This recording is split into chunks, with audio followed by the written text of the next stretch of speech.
Hi, Judy Michaud here. Welcome back.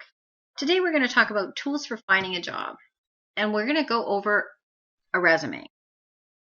What we're going to cover is why you need a resume, the sections that you're going to include in your resume when you start putting it together, and the things that you need to consider when putting your resume together before you start typing it out and making it look pretty.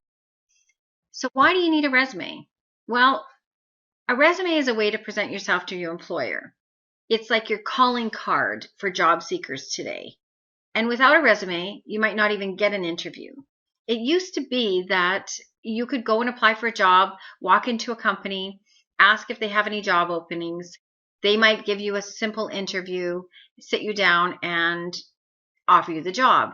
But things have really changed with technology today. They expect that you're going to put a resume together, that you're going to send the resume to them on the deadline that it's supposed to be sent on, and that you know how to put one together. Sections to include on your resume, don't forget to put your name at the very top. I've seen resumes where people forget to put their name on it. Your full mailing address, you want to make sure you include a really good contact number. And if you have two contact numbers, like a cell phone and a main phone, put them both on. You want to get yourself an email address and put the email address on because it shows that you understand technology and that you can pick up emails if they email you for an interview.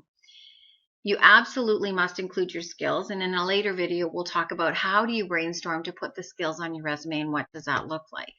Your work experience is different for different types of resumes, but you will include your work experience. So you want to sit down and think about what jobs have I done and what dates did I do them on from year to year, month to month, making sure that you've got them in chronological order so you are the same on every resume that you put out, and your education that you have. References you will put on a resume, and they vary. Sometimes you may put just references are available upon request. Hobbies and interests. Some people put hobbies and interests on their resumes and it makes them look unique. If you're going to include hobbies and resumes on your interview, make it relevant to the job that you're applying for. So don't put that you're great at basketball when you're applying for a job as a fisherman. It won't relate to the job and they're going to go, well, so who cares that they're great at basketball? It makes the skills don't match. So if you're going to put the hobbies and interests down, and you're applying for a writing position at a newspaper, and your skills and hobbies are writing as a freelancer on the online web, it's an example of something that would match. So it would be good to put on your resume. Things that you need to consider when putting your resume together. You need to decide on your resume goal. What is the reason for applying for this job? An objective. So you want to achieve. If you're applying for an electrician job, you want to become an electrician with their company. That's your goal. You got to tailor and target your resume towards the job you're applying for. So that means you make sure your skills and your knowledge and your experience match the job description that they've put out, that they're looking for the perfect person for their job. Good resumes begin with brainstorming past activities, jobs, special training, and achievements that you've gotten. So we're going to talk a little bit more in another video about brainstorming and how to go about putting those on paper so that you've got them ready for your resume.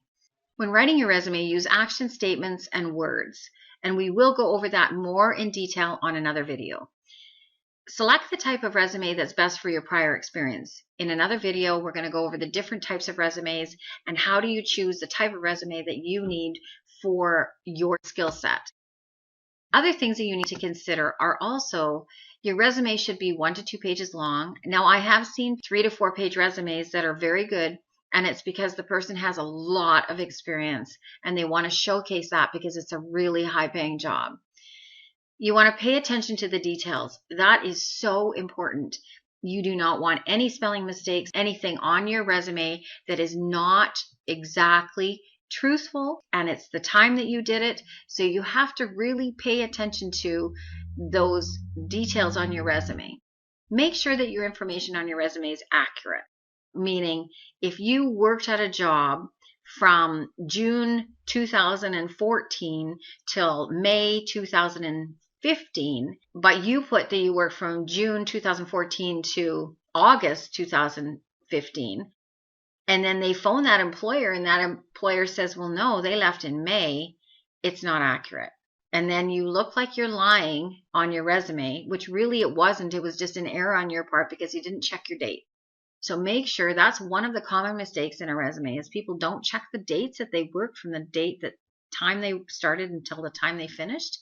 If you're really not sure because it's been a while, you may want to just put the year that you worked from the 2014 to 2016. You also want to include references on your resume, and if you don't include the references, you may want to just put references available upon request.